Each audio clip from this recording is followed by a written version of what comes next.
चला तर आज बनवूया आपण चॉकलेट रवा केक। सर्वात आधी टाकूया दही, नंतर रवा, बारीक रवा, पिठी साखर,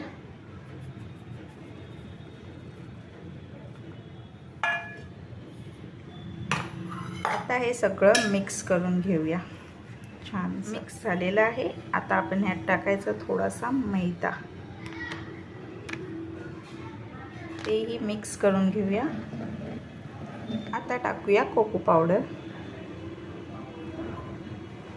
घी, हे सगळं परत एकदा मिश्रण मिक्स करून घेऊया। छानपैकी मिक्स झालेलं आहे सर्व।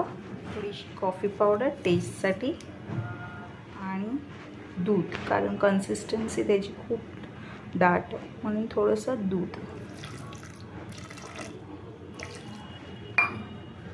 हे आता एकजीव करून त्याची कन्सिस्टन्सी केकच्या बॅटर एवढी करून घेऊ। असं आपलं बॅटर रेडी आहे।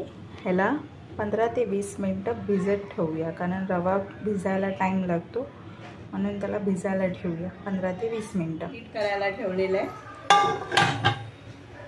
आपलं बॅटर इथे रेडी आहे।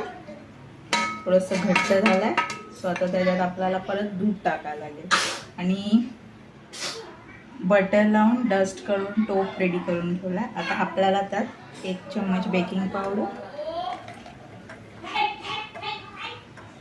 पाव चम्मच बेकिंग सोडा, आपण दूध टाकूया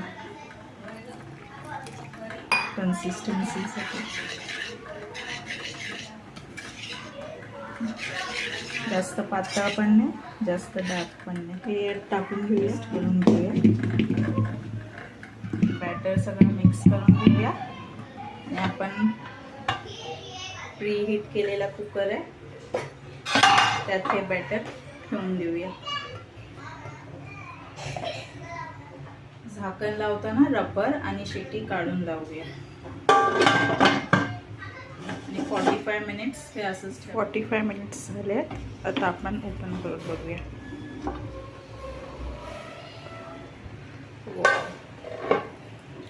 मस्त झालं, चेक करूया। क्लीन आली असुरी आपला केक रेडी। गॅस बंद करून टाकूया, थंड होईपर्यंत वाट बघूया, मग त्याला काढून घेऊया। वाव, मस्त आलेला आहे। तर ह्याला डेकोरेट